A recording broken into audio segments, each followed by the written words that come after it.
I'm a 21-year-old woman, and I have a long-term partner who is 24 years old. He is a pretty big guy, 6'6" to be exact. We are the type of couple who likes to do all of our errands together. So, it has been a few years since I have felt unsafe when I am out on the town. Being with him, even though I am a smaller college girl, lets me know that creeps will not really try anything. Scary dog privilege or something like that. He and I recently took a trip to Walmart so that he could buy some batteries for his new Xbox controllers. I would say it was around 8 p.m. It was not dark out, but it definitely was not daytime anymore. He told me that his stomach was not feeling good as we had just come from Olive Garden. So he told me he was going to use the restroom quickly and that he would meet me wherever I told him I was going to be in the store. I told him I would be in the candle aisle as usual and went on my merry way. Not long after I had made it to the aisle, I noticed a man, probably in his 40s, I would say, in a red shirt pass my aisle. As he passed, he gave me one of those creepy up and down glances that a girl can feel in her soul. However, I did not think much of the interaction as it looked like he continued walking. However, when I turned towards the opposite side of the aisle, I saw him standing a little too close to me, pretending to look at the items on the shelves while also furiously texting. He kept looking at me, pretty unashamed of making full eye contact. It seemed like he had seen me in the aisle, passed it, and looped back to my aisle by walking down the next one and turning around. I immediately felt uncomfortable, so I left that aisle and went to the back of the Walmart where the electronics are. During my walk, I noticed that the man in the red shirt met up with a few other men. 2 in navy blue shirts, probably in their 30s, and 1 in a gray shirt, probably in his late 20s. They proceeded to all follow me to the electronics section, pretending to look at home speakers while they all watched me from across the aisle. The thing that really creeped me out was the fact that even though they were in a group, none of them spoke to each other. They just kept texting and texting and texting while eyeing each other and myself. Anytime they followed me, they were texting. At this point, my boyfriend had been taking too long. So I went up to one of the store associates and lied about being interested in something in the case just so I could have an associate with me until my man got out of the restroom. We chit-chatted about some sort of lava lamp that I was pretending I wanted to buy. Once my boyfriend texted me that he was in the candle aisle where I was originally, I immediately thanked the employee and hurried to him. I walked so fast that the group of men was still at the electronics. I pointed to the group behind my back and said, "I think these guys have been following me." Now, I definitely listen to too much true crime. So, oftentimes I will say I got a weird vibe from someone and nothing is actually wrong. So my boyfriend just said, "Oh, I'm sorry, baby. Let's just get what we need and get out of here then." However, in the very short amount of time that it took us to make our way to the batteries, conveniently right by his self-checkout, the man in the gray shirt had hurried straight to me. When I looked up, he was speed-walking from the electronics section straight towards me, all while texting like a madman. My heart immediately started racing. I knew now that something was wrong. You all know how big Walmarts are. He got to the front of the store from where the electronics were in the back within seconds. Seconds after we made it to the front of the store. The way I was standing in that exact moment, I guess you could have mistaken my boyfriend and I as single shoppers who just happened to be in line. The man got behind me in line, so close behind me that if I had to scratch my back or something, my elbow would hit him. However, I nudged my boyfriend whenever I saw the man making his way to me. Once he got behind me, my boyfriend made eye contact with him and pulled me in front of him. All of a sudden, after the man noticed I was not alone, he got out of line and started seeming very interested in the battery kiosk close by. Once we got into our car, I noticed the same man, shortly followed by the man in the red shirt, make their way into the parking lot without any purchases, very visibly scanning the parking lot and texting furiously. Where I live, trafficking is incredibly common, as most of these shopping centers in my area are off exits on the major highway that can quickly get you to 2 of the biggest airports in the South, Atlanta and Charlotte.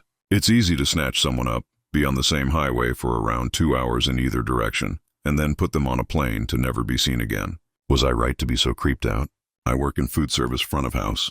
So, in the early days of the pandemic when restaurants were closed, I was taking work wherever I could find it. An old friend clued me into a medical office that needed someone to come in and do a bit of filing.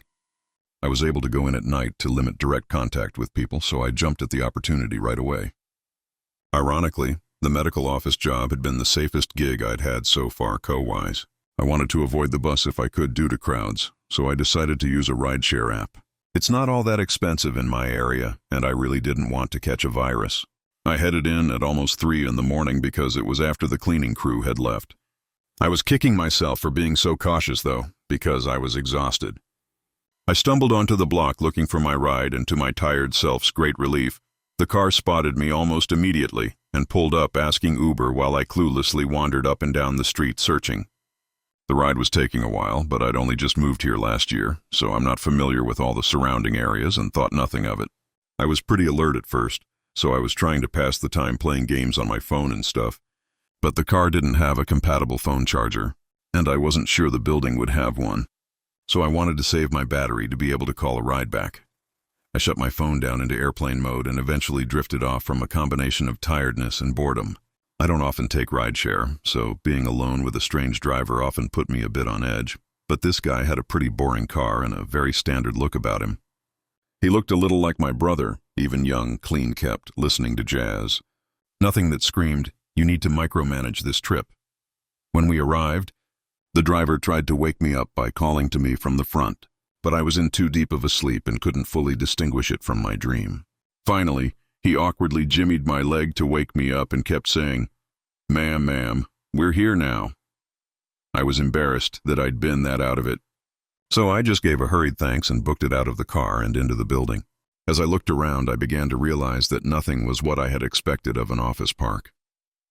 I had seen a street view of the building when I first looked up the business, and it had appeared to be a strip mall plaza. The further I went, the more loudly alarm bells were ringing in my gut.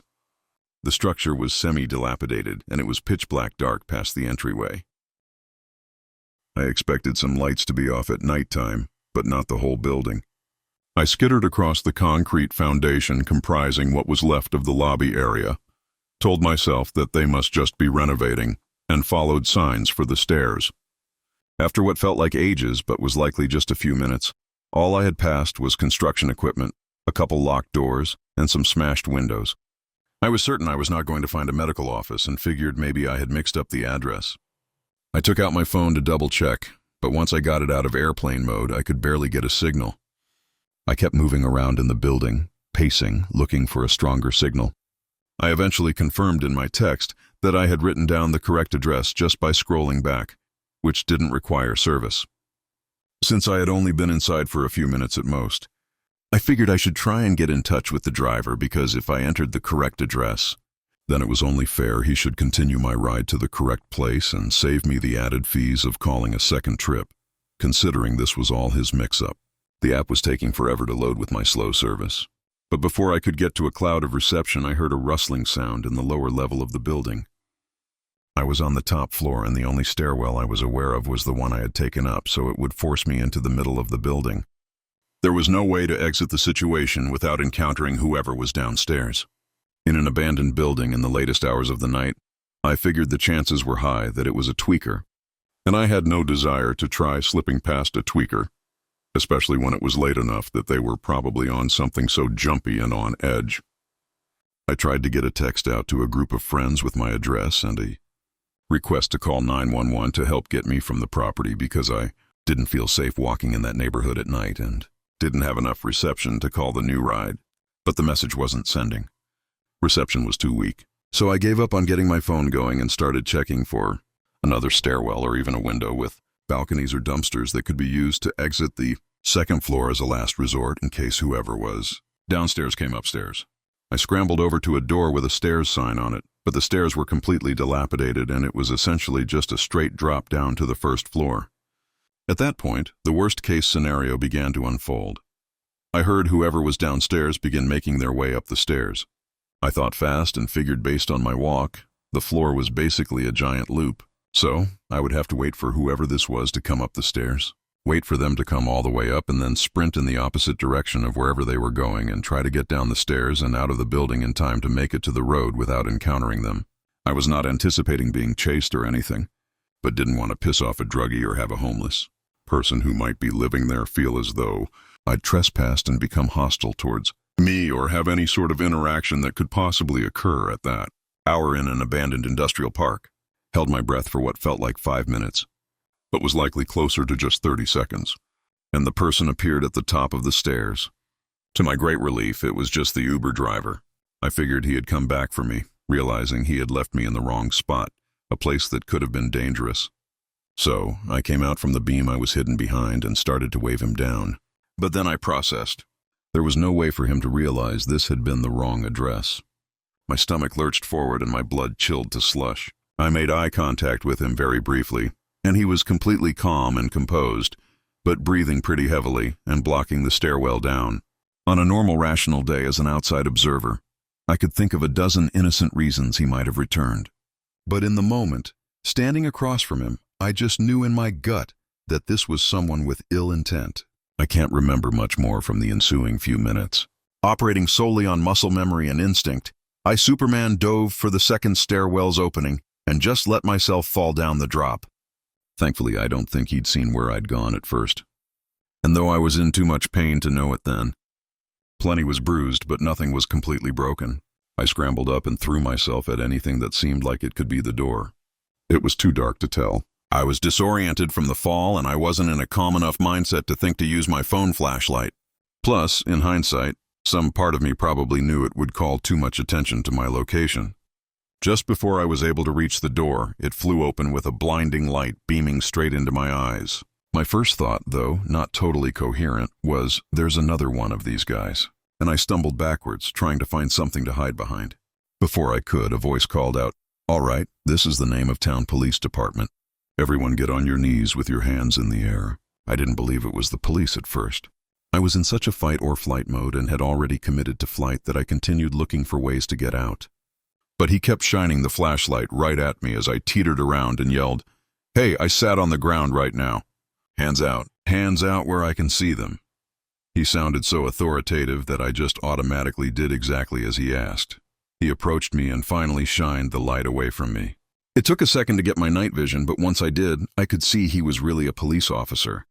I tried to explain what was happening, but first he started asking me all these questions, and that combined with what had just happened and my fear of the driver coming back, all snowballed into my being unable to form a single articulate sentence. He was even asking easy questions too, like, "Can you tell me your name? Do you have any knives and needles or anything that could poke or cut me?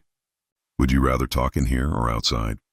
And my total stunned babbling in response at first led him to believe I was on something. He directed me out to his car, and once I was safely out of the building, I was able to start getting my bearings just a little. I sat on the edge of the back seat of the squad car with the door open facing out while he stood across from me and asked the same questions again. The first thing I could think to ask was, "Did my friends call you? What did they tell you?" And he explained, no, nobody called him. He was patrolling the area and noticed a car idling outside of this building that's known to be condemned and nobody's supposed to be inside. And when they are, they're not up to no good. He was launching into a speech about how if I'd gone to shoot up or meet a John, he had resources he could direct me to, and that this was not an ideal place to do either of those things, and asking if I had somewhere safe to stay that night. But I was stuck on something else, he'd said. Finally, it all clicked. The car. I spilled my whole ride-share story in a frantic word vomit. He looked around, and the car wasn't there anymore. The officer guessed the guy had driven off while we were talking inside the building. He asked me all the details I remembered, and I told him, but there weren't many. I'd been too tired when the ride started to track much, but the officer realized I could pull up my Uber app and get all the information. There wasn't really enough reception there, even outdoors. So we sped down the road, and once I had enough bars, the app roared to life, and I had 4 missed notifications from Uber. They said, "Hello, I've arrived and I don't see you. Can you confirm the pickup address is correct?" And I am flashing my hazards. And finally, unfortunately, your driver had to cancel. At first, I thought the driver was so cunning as to pick me up while sending these fake messages and canceling, so the GPS wouldn't track us, knowing I wouldn't notice because I was asleep with my phone off and exonerating himself. But instead I checked the car details, checked again, and it was definitely not the same driver. The person who'd driven me there had not been my Uber.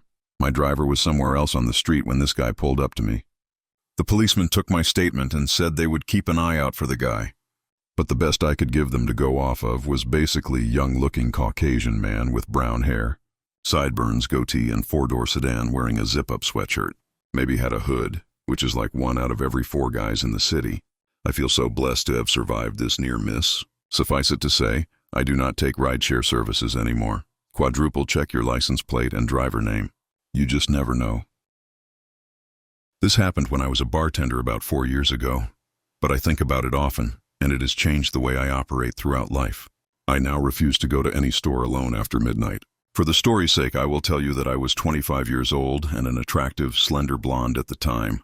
On a busy Friday night, I was bartending with the bar manager, and he noticed that we were very low on some bar necessities after the dinner rush. Lemons, limes, bitters, that kind of thing. So, I was sent out to go to a 24-hour grocery store down the road to pick up the odds and ends that we would require to get us through the weekend. I picked up everything that was asked of me without trouble at the store until I got to the liquor aisle. There were 2 country-looking guys, probably around my age, in the aisle, and they were staring at me and whispering to each other in a way that made me uncomfortable, as I assumed they were making comments about me. All pretty innocent so far. Before they could approach me, I grabbed what I needed very quickly and power-walked to the self-checkout. I really booked it out of there because when you're a bartender, it is kind of like you are on stage and are required to be charming and interact with people that you otherwise absolutely would not be able to tolerate unless you were getting paid to. That is why I'm not a bartender anymore. I got to the self-checkout and hot on my tail were the 2 guys. I was scanning my stuff and they used the scanning station next to me. I got a better look at them now that they were right next to me. One was taller, muscular, and average-looking. The other was shorter and more plump. They both looked dirty and their eyes were completely bloodshot. Not sure if they were high on something or had already been drinking for a while. They continued to stare at me and our eyes awkwardly met. I did the pleasant Midwestern thing to do and flashed them a quick, half-assed, closed-lipped smile to be polite. The taller one started trying to talk to me. "Hey, looks like you're ready to party, huh?" I replied with something like, "Yeah, something like that." "It is not for me, though." They walked closer to me and ignored their responsibility to scan their items. "Oh, it must be for your boyfriend, huh?" I flashed the awkward, tight-lipped smile again and rolled my eyes slightly. "Like this is your hint that I am not interested, fellas." The taller one continued to try to talk to me. "You could come hang out with us tonight. We could show you a real good time, if you know what I mean." I replied with, "No thanks, I'm good. I have plans already." While the tall one started to get upset that his moves were not working like he had hoped, and began using a more threatening tone. He moved very close to me like 2 in a way, but I ignored him, staying focused on the scanner. I don't think he had showered in a few days by the smell of M. He got a little louder and said, "I see how it is. You probably only sleep with doctors and rich men like that. You think you're too good for us? We can show you that you are not. We can teach you a lesson." Now, I'm not sure in what context he meant that, but it definitely was not good. Still not looking at him, I turned away so my body was blocking his view of my purse, which I set on the scanner. I reached for my 4-in-pocket K-knife and slid it up my jacket sleeve in case I needed to protect myself, acting like I was searching for my wallet.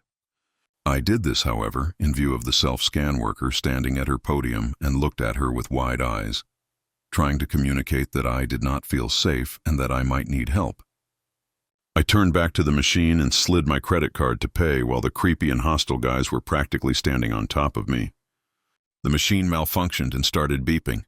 The lady worker came over immediately and the guys standing next to me changed their expressions from, "I'm planning to torture you for a couple days and toss your body in a creek," to just your friendly, good old country boys making polite conversation over here.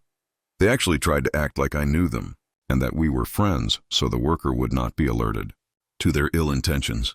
They tried joking with the worker, saying I was stealing something and that was why the machine went off. The worker was definitely not buying it. She was a 6+ foot tall woman with some muscle on her, by the way. I would not mess with her on my best day. Anyway, she pressed a few buttons on the screen, shooting the guys a very unimpressed look when they were trying to act charming, and canceled the order completely. She turned to me and said, "I am sorry for the inconvenience, ma'am. This machine seems to not be working correctly. Why don't you gather your things and I will ring you up at an actual register." She put her hand on my back and gave me a wide-eyed look like I gave her a minute earlier, letting me know that she saw I was in danger. I picked up my things to follow her to a register that was near the security office. The guys lingered around the self-can, still glaring at me, and eventually completed their purchase, but stood at the exit, assuming they were waiting for me. I felt like I would be walking to my death if I made my exit in that moment. The worker kept a close eye on the guys and scanned my items.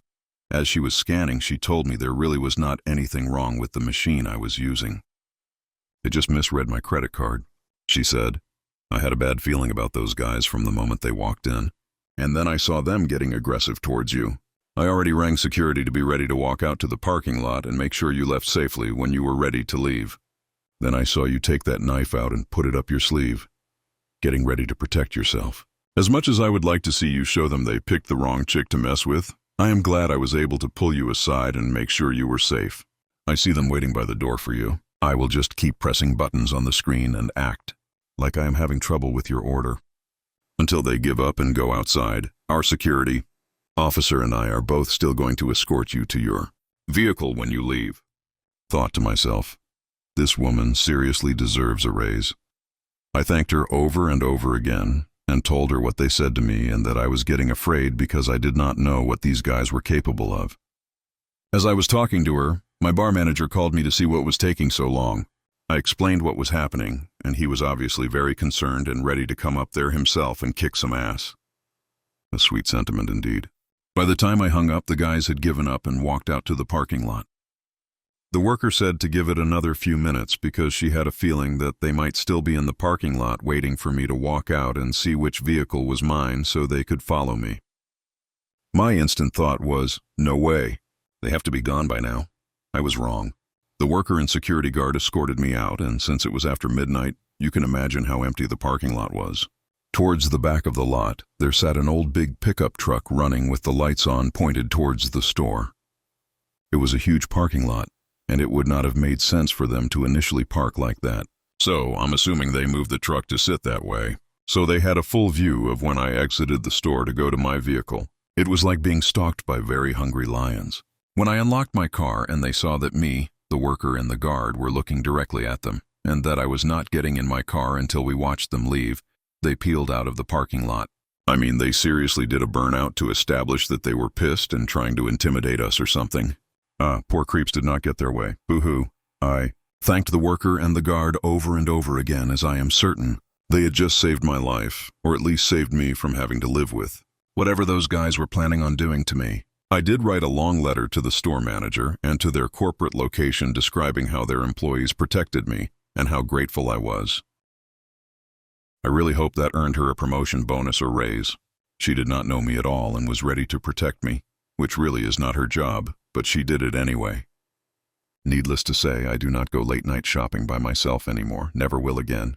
This happened years ago, but it still sticks with me. A bit of backstory first. My ex-girlfriend had a roommate I will call Lilu. Lilu always seemed a little off, but never in a threatening way.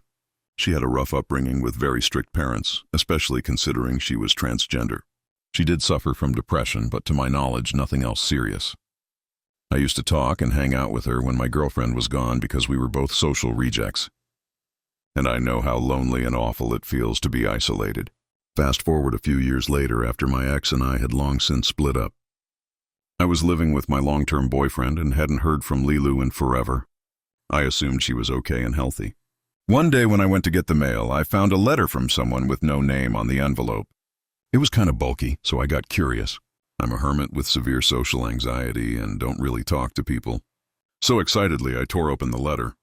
It was from Lilu. The letter was about 5 pages long. 3 pages explained that she had been admitted to a psychiatric ward because she was severely depressed and had attempted to kill herself. That was my first red flag, but I'm pretty naive about these things, so I just felt bad for her. 1 page was full of poems, which didn't surprise me because Lilu always wrote beautiful poetry. And there was a $2 Canadian bill included, which also didn't surprise me because she always gave cool old stuff to close friends. It was actually really nice to hear from her. I looked her up on Facebook, thanked her for the letter, and we started talking again about life and random things. When she asked to start hanging out like old times, I agreed because she never made me uncomfortable or raised my anxiety.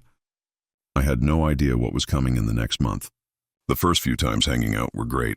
We would drive around, smoke cigarettes, listen to music, eat at McDonald's, and talk about literature. I actually had a blast, but since I wasn't used to being social with anyone besides my boyfriend for a long time, it mentally wore me out pretty quickly. I couldn't keep up. I kept talking to her on Facebook and rejected hanging out maybe 2 or 3 times because I was mentally exhausted. After that, she started getting annoyed and short with me. She became possessive, asking if I was blowing her off for my boyfriend.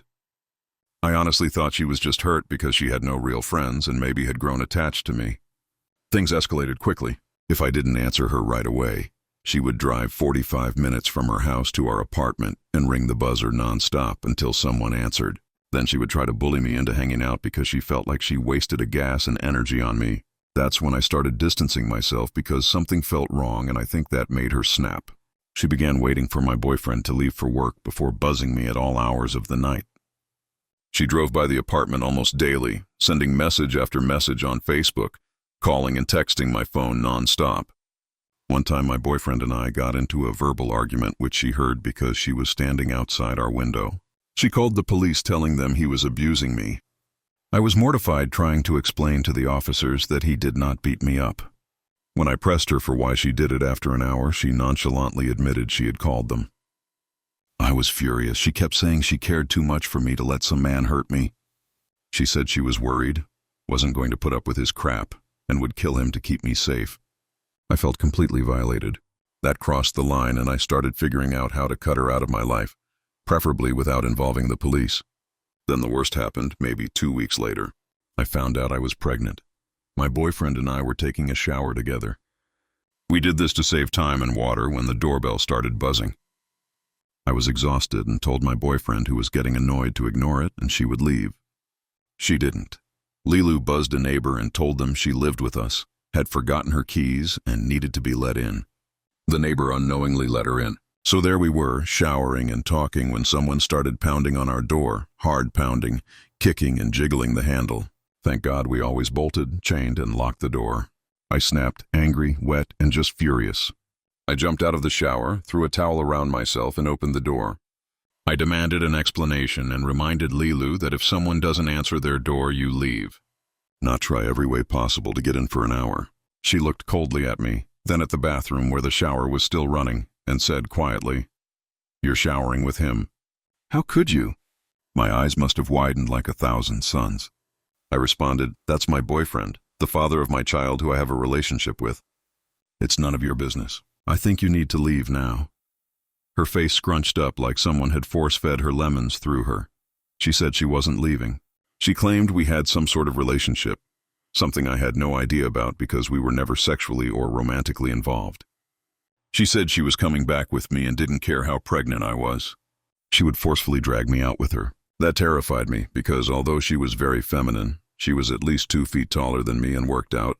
I wouldn't have stood a chance. I panicked and tried to slam the door. My boyfriend nearly pulled the whole shower down, rushing to the door when he heard the noise. Lilu stuck her foot out to stop the door from closing and tried to force it open until she saw my boyfriend standing there huffing like a bull, ready to charge. He was completely nude and too pissed off to even grab a towel, which we actually laughed about later. All he had to do was look at her and tell her to get the hell out, or he would break her if she didn't let us close the door. Lilu calmly removed her foot and said her last words to me. "You two know how to screw with someone's head. Don't worry, you'll get yours. You can't treat people like garbage and expect nothing to happen. If I ever contact you again, it will be by letter." Then she walked out and drove off. I was a hysterical, angry, bawling mess, trying to piece together what had just happened, and wondering if I had unintentionally let her on since I'm a sympathizer. My boyfriend reassured me it was in no way my fault and that I did not lead her on. Eventually we calmed down and we haven't seen her since. Oddly enough, I talked to my ex about a week later and she told me why Lilu had been in the ward. She was diagnosed with schizophrenia and had started refusing to take her medication. That explained the made-up relationship and everything else. Lilu had packed all her animals into a car, doused her house in gasoline, and tried to burn herself down with it. A neighbor noticed, called the fire department, and she was taken into care until stable. "Lilu, you were on way too many levels of disturbed for me. Let's not meet again." Back in 2010, when I was 8 years old, my sister got her very first laptop for her 13th birthday. Before that, on the family computer whenever she had the chance, she would always be on it talking to her friends on Chad Avenue. She was on so much that she was made a moderator. So, of course, driven by pride and popularity, she was straight back on it the day she got her laptop set up. Now she had a lot of friends on there that she chatted with, but there was one person in particular that she was constantly talking to. Cody, 240. Cody introduced himself as a 15-year-old boy from Manchester. He said Manchester, New Hampshire, but since we were from Kent and he did not specify, we thought he meant the English Manchester. We later found out he traveled from America. I could only describe it as if he was almost head over heels in love with my sister to a point where it was almost disturbing. When she got home from school, he would already be there waiting for her. They would talk far into the night. I would be on the top bunk of our bed drifting off to sleep and she would still be talking to him. They would sometimes video chat as well and he would say hello to me if I was there, but he never showed his face on camera, something I should have seen as a red flag for my sister. He just wore long hoodies with his head down and said it would ruin his confidence because he always felt ugly. Most of the time, Cody was really nice and kind to my sister, but sometimes he was not. If she was not on immediately when she got home, or if we went on holiday or were away, he would become really emotionally abusive.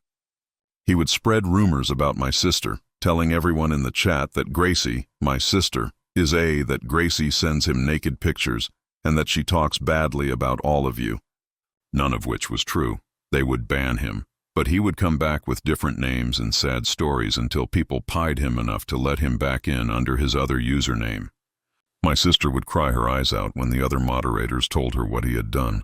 But as the kind person she is, she would always give him another chance until enough was enough. In March of 2011, after almost a year of talking to him, she gave in and told all the other moderators to ban him on the site if he ever tried to resurface. It was the summer of 2011, and we had heard nothing from Cody.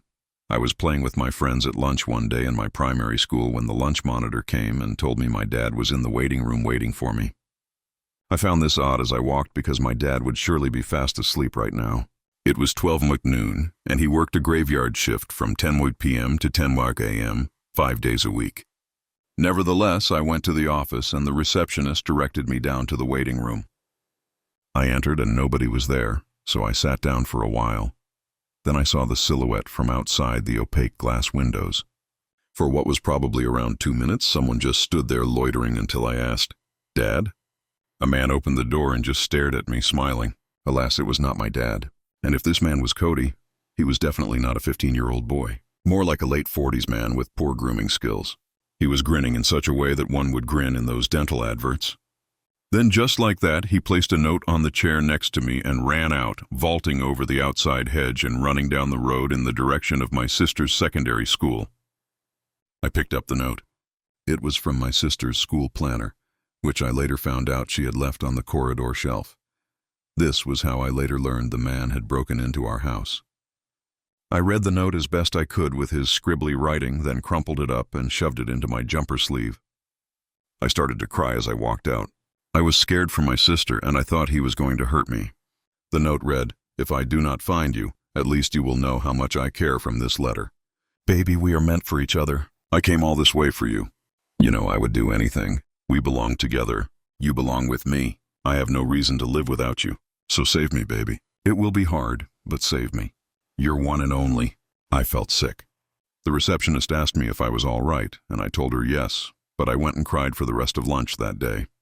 When school finished, I got my bike and rode fast, despite the road being a bumpy, typical countryside obstacle course. In the end, I fell off my bike trying to let a car pass, but the adrenaline running through me was so thick, I just placed my bike aside and ran the last sprint to my sister's school. I stopped short outside the gate as I saw the same man waiting outside, arms crossed, something metallic glistening in the side of his pocket. It did not look like a meat cleaver or something brutal, but more like a butter knife with jagged edges. I did not want to run into him again, so I just put my coat hood up and calmly crossed the road. He was on his phone texting and kind of bobbing his legs like you do when waiting impatiently for something. I got the note out as I fast walked and read it again.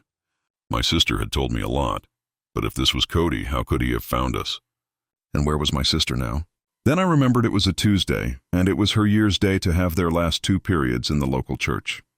I guessed I had about 5 minutes before 3:30, and I was out of the view of the school, so I had some time to run.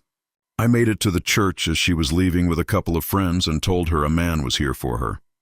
I gave her the note, and she and her friends started reading it. She then came out again and grabbed me and ran. I asked her why we were running, but she just kept pulling my arm to run faster. We made it to the back of the house until she told me that if that note is from her planner, He already probably knew where she was. We woke up our dad inside and told him what had happened. He read the note and we all called the police. We went down to the station and I gave a description. 2 weeks passed and nothing. Another 2 weeks passed and we ended up going back to the police, but to no avail. No man or Cody was ever found. It was like he never existed. My sister discontinued her use of Chat Avenue after that. But that was only because people kept saying that Cody had come on and told them he was coming back for her, and she would regret leaving the love of her life. So Cody, I don't know what you were planning to do to my sister, but please do not come back because my sister and I never want to meet you again. This happened 2 days ago and I am still very shaken up about it. I was with my brother and father. We had just been at the immigration department in Hong Kong to sort something out for us. For further context, I am a 20-year-old female and I am not a Hong Kong local. It was getting late and my dad suggested we start taking the bus back to eat closer to the apartment area because most good places would be closed by then. Midway through the journey, there was a stop where my brother suggested we get off and find some food. We all agreed. I suddenly desperately needed the toilet. So, my brother pointed to the closest McDonald's we could see. Big mistake. We went inside. My brother and dad waited downstairs. I was under the assumption that if there was no toilet downstairs, then there should be one upstairs. If not, I would leave and find another place. I walked up the stairs, pacing somewhat because I desperately needed to pee. The McDonald's worker seemed to have spotted me and was looking at me, almost expecting me to bother him. I asked him if there was a toilet. He said, "Toilet. Through the door, turn left and take the lift up." It was an ominous brown door with no signs or anything at the front. He was the worker, so I assumed he knew better than me. I opened it and what the heck? It was very dark and run down, completely different in vibe from the modern McDonald's. It was extremely quiet. As soon as the door closed, it was almost soundproofed. All the bustling, loud noises from the McDonald's had completely stopped. The room was just very dark with minimal white light. There were multiple doors that appeared locked in the building. I did not explore much as I thought it might be a staff room. I turned the left corner as instructed and there was indeed a lift. I assumed maybe this was just a very odd passage to a shopping mall, which is not too uncommon in Hong Kong. And surely, how bad could this be if there was a lift? I pressed the lift button and stepped in. Suddenly, I heard the door open again, and the worker who directed me got in the lift with me. I noticed he was holding a black bin bag that was filled with little to nothing. I assumed, okay, maybe he needed to put this out and was helping me find the toilet, killing 2 birds with 1 stone. I asked him what floor I should press, and he pressed the 2nd floor. Once the door closed, it became a bit quiet and awkward. I glanced at him for a second. He was wearing a co-face mask, one eye looking forward, and he had a lazy eye looking to the side. Suddenly he said "Lang Hulang," which translates to "You are very pretty" in Cantonese. At this point it's very awkward and I just said a quiet thank you to not aggravate him. I was seriously wondering if I really needed to pee that badly now. The lift stopped finally. I was fully expecting a shopping mall when the lift doors opened. That was not the case. The doors opened and it was just a dark, quiet, very run-down, narrow hallway of doors. It was so dark with infinite corners. Not a single person was there except us. I could not tell what the building was. An odd cross between abandoned apartment building doors and office doors. At this point, we were both still standing in the lift, and my entire body was in a fight-or-flight response, because this whole situation was making me fear the worst. The worker gestured for me to get off the lift and almost wanted to continue walking me to the toilet. I quickly made an excuse. "I have bothered you so much already from your work. You can just point in the direction and I will find it. Promise." He pointed to the right and told me to go through there, and that was the toilet. I thanked him, and then went the complete opposite direction he told me. The whole place was like a maze. Narrow hallways with doors. I got curious and pushed one of the doors, but it was locked. At this point, I was really trying to stall enough time to appear like I went to the toilet before getting back in the lift. I got a call from my brother, a very angry call asking why I had taken so long and where I was. I explained that I did not know where I was and was trying to find my way back. I hung up and was getting increasingly more scared because the place was giant like abandoned office or apartment hallways with no signs or anything and extremely dark with minimal light. The walls were all torn down. It was just so quiet and run down. There was no way a functioning toilet was up here. I was really panicking now and trying to find my way back to the lift, scared out of my mind. My initial discomfort of desperately needing to pee turned into desperately wanting to leave. I calmed myself down a bit with breathing exercises and tried to recollect the steps I took. Finally, I found the lift and quickly pressed the button to go back down. I pressed the close button repeatedly. The lift took me back down to the hallway, but by accident I walked forward instead of turning right. What the heck? There were more doors, 4 or 5 doors next to each other. But what was the strangest was that the doors were all facing a large glass panel wall between the McDonald's. I was able to look at the McDonald's and people eating, but they did not notice I was there at all. I walked back and turned right this time through the door. I was finally in the McDonald's again, but that glass wall on my end appeared to be a large mirror inside the McDonald's. It was a double mirror. I looked around and there was no sign of the McDonald's worker anywhere. I quickly walked back down to the McDonald's area and I saw my dad and brother. My dad asked if I was okay because I looked really pale. I said I would tell him when we were out. I asked him if he saw the worker again when they were waiting, describing him as a man with a mask on and a lazy eye. My dad shook his head and said he did not see any worker when he checked upstairs for me earlier. My heart dropped as soon as I heard that. The worker was still up the lift. My dad also said, "Don't tell me you went through that lift. I opened that door and walked through a bit to find you." It was scary. Why were there so many doors in that glass? I thought something was wrong, so I got out immediately. Bear in mind, my dad is a very strong man himself. He then sent my brother up to go look for me. Not sure why, because my brother is pretty skinny and less athletic in comparison.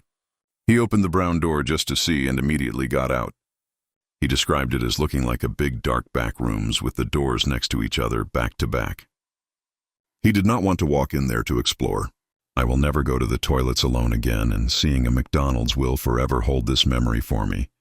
Because this happened years ago and my memory is not very good.